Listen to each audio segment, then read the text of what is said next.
czajnikowy.pl. Wielce prawdopodobne, że część z Was z racji sytuacji, jaka panuje obecnie na świecie, zdecyduje się spędzić najbliższe 2 tygodnie w domach, z dala od swoich ulubionych kawiarni, z dala od swoich kawowych miejsc, które codziennie odwiedzacie. I wyobraźcie sobie taką sytuację,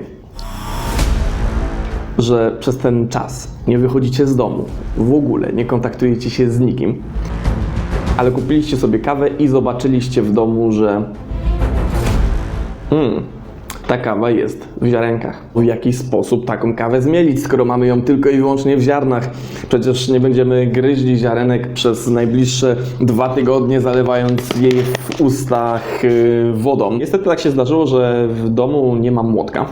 Nie mam też wałka, o którym myślałem, że być może wykorzystam go do tego, żeby zrobić taką kawę. Natomiast wykorzystam sobie akurat taki wazonik, kwiatki w takim razie na bok.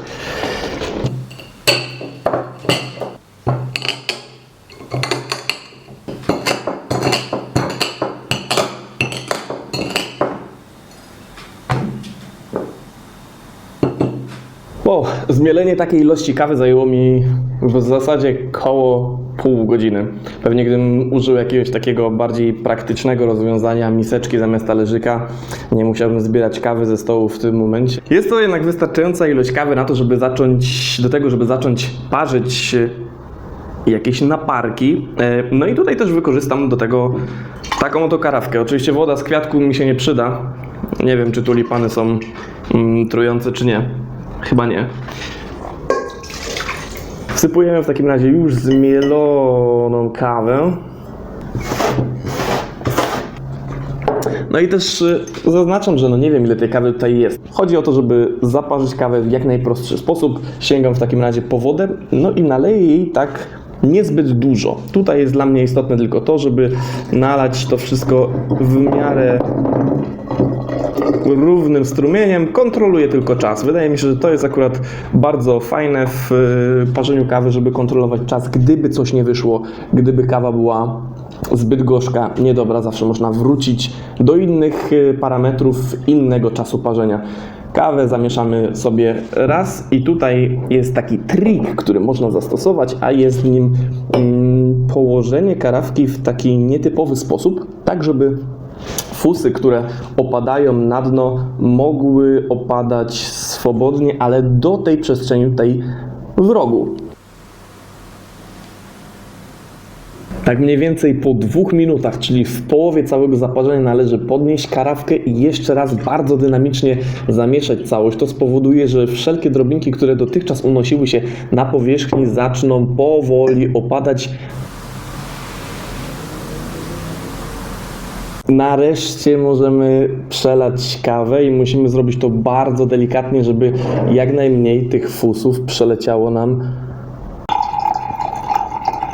I tutaj oczywiście stara zasada, im będziemy bardziej pazerni, tym bardziej mętny będzie nasz napar, czyli najlepiej jest nie przelewać całości. Nie wyczarujemy tutaj nagle nie wiadomo jak dobrej kawy, ale jest naprawdę przyzwoicie. Sporo mimo wszystko kwasowości, sporo takich owocków suszonych, dużo czekolady, dużo orzechów. Gdyby ktoś nie lubił czarnej kawy, tą samą karawkę możemy wykorzystać do spienienia mleka, co zaraz Wam pokażę. Karawka jest dość zimna, więc będę się starał to tak powolutku rozgrzewać. Chcemy napowietrzyć mleko, zatykam koreczkiem i na samym początku delikatnie, żeby nagrzało się powietrze w środku. Co jakiś czas otwieram ten koreczek zabezpieczający, żeby upewnić się, że nie rośnie tam zbyt mocno ciśnienie. Mamy tutaj jeszcze sporo takich dużych bąbli i będę się starał to wystukać. Mam nadzieję, że akurat ten moment Patryk wyciszy.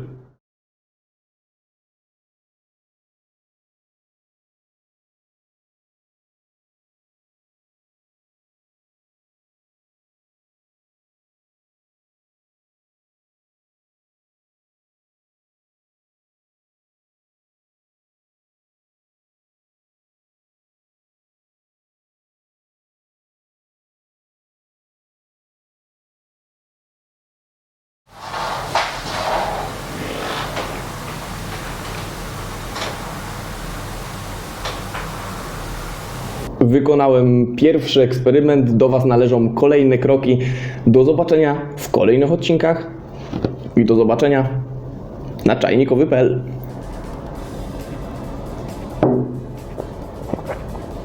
Niezłe. Naprawdę niezłe.